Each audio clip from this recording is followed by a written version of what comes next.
Hello साथियों, एक बार फिर से आपका स्वागत है हमारे YouTube चैनल पर। दोस्तों, आज हम इस वीडियो के अंदर बात करने वाले हैं कि यदि आप म्यूचुअल फंड के अंदर इन्वेस्टमेंट कर चुके हैं या फिर करने वाले हैं, तो आप लोगों के मन के अंदर एक काफ़ी ज़्यादा डाउट रहता है, एक कॉमन डाउट रहता है कि हम जो पैसा इन्वेस्टमेंट कर रहे हैं ये कितना सुरक्षित रहेगा। कहीं ये जो हम ऐप के अंदर इन्वेस्टमेंट कर रहे हैं, अगर ये ऐप बंद हो गई कल को या ऐप भाग गई तो क्या होगा, यानी कि हमारे म्यूचुअल फंड इन्वेस्टमेंट का क्या होगा, हमारे पैसे का क्या होगा।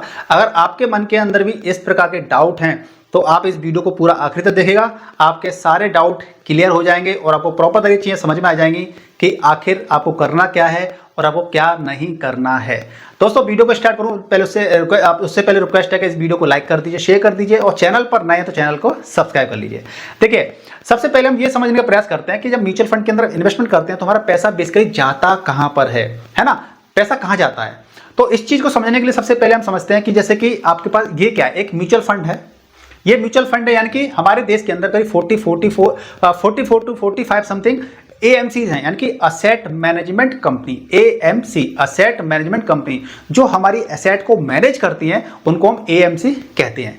जो कि कैसे क्या क्या कौन कौन सी होती है, मोतीलाल ओसवाल है, निप्पॉन इंडिया है, एक्सिस बैंक के जो म्यूचुअल फंड होते हैं, एक्सिस म्यूचुअल फंड्स, आपका HDFC mutual fund, SBI mutual fund, इस तरह से ये क्या है, एएमसीज हैं। तो डिफरेंट टाइप की एएमसी है। तो हम जिस स्कीम के अंदर पैसा लगाते हैं, जिस एएमसी के पास पैसा लगाते हैं, मान लीजिए आप एसबीआई स्मॉल कैप, एग्जांपल उधर बता रहा हूं, एसबीआई स्मॉल कैप में पैसा लगाते हैं, निप्पॉन इंडिया स्मॉल कैप में पैसा लगाते हैं, वो किसी में भी आप स्कीम में पैसा लगाते हैं तो वो पैसा जाता कहां पर है, उस एएमसी के पास जाता है।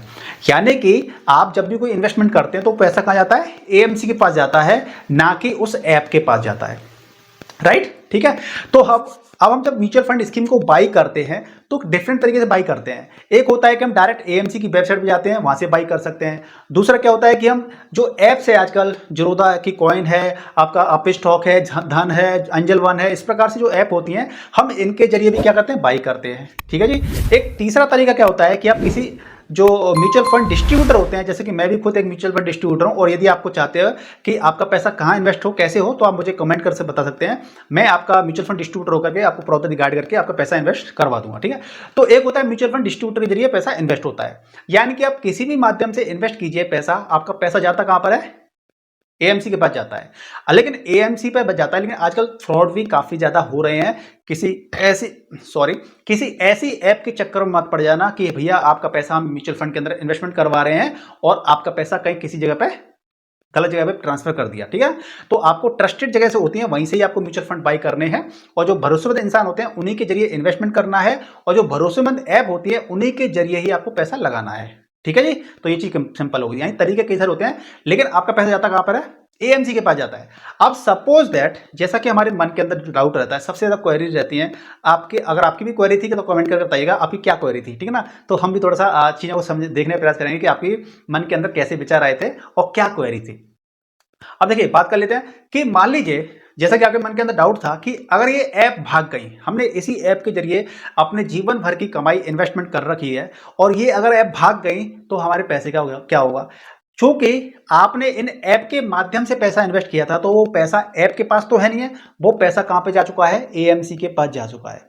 और आपको चेक करना है कि हमने जो पैसा इन्वेस्ट किया था क्या वो एएमसी के पास जा चुका है पैसा या नहीं जा चुका है। तो आपके पास एक दो दिन के अंदर, एक दो बिजनेस डेज के अंदर आपके पास उस एएमसी के पास मेल भी आता है।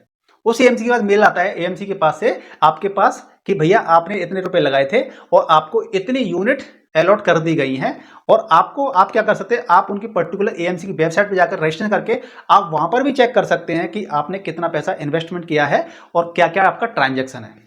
ठीक है जी।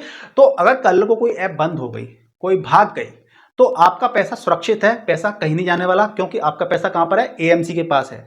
अब सपोज दैट आपने मान लीजिए XYZ किसी ऐप के जरिए पैसा इन्वेस्टमेंट कर रखा था और वो एप्स बाय द वे बंद हो गई, भाग गई, तो क्या होगा, आप सीधा क्या करेंगे, जब भी आप इन्वेस्टमेंट करते हैं तो आपको क्या मिलता है, आपको एक पोर्टफोलियो नंबर मिलता है, आपके पास आपका आधार होता है, आपका पैन कार्ड होता है। ठीक है ना। अब आपका पोर्टफोलियो नंबर भी नहीं है, मान लीजिए सपोज अगर पोर्टफोलियो नंबर भी नहीं है, तो आप क्या करेंगे, वो ऐप बंद हो गई तो आप डायरेक्ट जिस भी आपने म्यूचुअल फंड खरीदा है, आपने अगर एसबीआई का म्यूचुअल फंड खरीदा था तो एसबीआई की म्यूचुअल फंड की साइट पे जाएंगे, आपने निप्पॉन का म्यूचुअल फंड खरीदा था तो निप्पॉन की वेबसाइट पे जाएंगे, और आप हालांकि इन सब का एक सॉल्यूशन भी है, आपके सामने कई सारे ऐसे प्लेटफॉर्म भी आ गए हैं जो कि आपको सारा डेटा एक ही जगह पे दे देते हैं। उसको बताऊंगा आपको वीडियो के लास्ट में, ठीक है, तो वीडियो को लास्ट तक देखिएगा।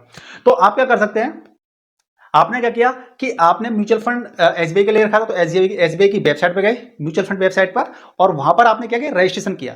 जब आप रजिस्ट्रेशन करेंगे तो आपका ईमेल आईडी, आपका आधार, आपका पैन कार्ड, ये डिटेल मांग जाएंगे। मोस्टली आपका ईमेल आईडी, मोबाइल नंबर और आपका पैन कार्ड मांगा जाता है, और आप रजिस्ट्रेशन कर देंगे। जैसे ही आप रजिस्ट्रेशन कर देंगे तो वहाँ डैशबोर्ड में देखेंगे कि आपने जितना भी पैसा इन्वेस्टमेंट किया था, जो भी आपकी एसआईपी चल रही थी, जो भी लमसम किया था, वो सारी डिटेल आपको वहां पर दिख जाएंगी, ठीक है ना।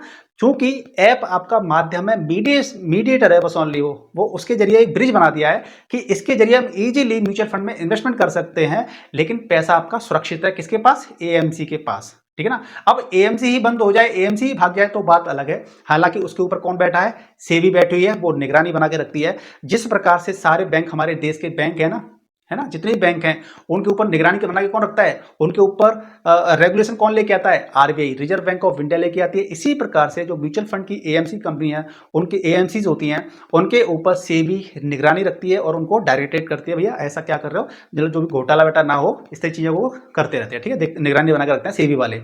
तो अब ये तो रहा था कि हमारा पैसा कहाँ पर रहेगा, आपने देख लिया। अब मैंने बोला था कि मान लीजिए हमने एसबीआई के म्यूचुअल फंड में पैसा लगा रखा है, निपॉन में भी लगा रखा है, मोतीलाल ओसवाल में भी लगा रखा है, एक्सिस बैंक में भी लगा रखा है, एचडीएफसी बैंक में भी लगा रखा है।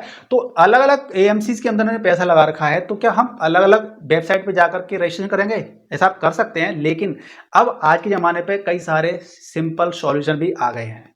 हमारे देश के अंदर आरटीआई की बात की है तो 2 है हमारे यहाँ पर, ठीक है ना, आरटीआई 2 हैं। अब उन्होंने दोनों ने मिलकर के एक ऐसा ऐप डेवलप कर दिया, एक ऐसा प्लेटफॉर्म लेके आ गए हैं कि यदि आप वहां पर अपना पैन कार्ड, अपना मोबाइल नंबर, अपना ईमेल आईडी डालते हैं, तो आपका जितना भी इन्वेस्टमेंट है वो आप एक ही ऐप के अंदर या एक ही वेबसाइट पर देख सकते हैं। उसका नाम क्या है, mutual fund central app, mutual fund central. आप म्यूचुअल फंड सेंट्रल गूगल में डालिएगा या फिर आप कहीं भी सर्च करेंगे तो आपको म्यूचुअल फंड सेंट्रल की आपकी वेबसाइट मिल जाएगी। आप उसकी ऐप को भी डाउनलोड कर सकते हैं, और जैसे ही आप रजिस्ट्रेशन कर लेंगे, आपकी सारा म्यूचुअल फंड जितना भी आपने इन्वेस्टमेंट किया है अभी तक, वो सारी डिटेल आपको एक ही जगह पे, एक ही प्लेटफॉर्म पे मिल जाएगी। इस प्रकार से आप ट्रैक कर सकते हैं कि आपका पैसा कहाँ पड़ा हुआ है, कहाँ पर नहीं है, राइट। तो मुझे लगता है कि अब आपको इस मामले में कभी भी शंका नहीं रहेगी, कभी कोई डाउट नहीं रहेगा।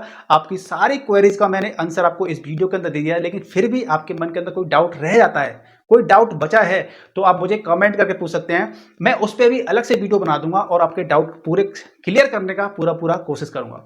तो मुझे उम्मीद है कि आपको इस वीडियो से कुछ वैल्यू मिली होगी। अगर आपको वैल्यू मिली है तो प्लीज़ वीडियो को लाइक कीजिएगा, शेयर कीजिएगा, और आप चैनल पर नए तो चैनल को सब्सक्राइब जरूर कीजिएगा। मिलते हैं नेक्स्ट वीडियो में एक नई इन्फॉर्मेशन साथ में, तब तक के लिए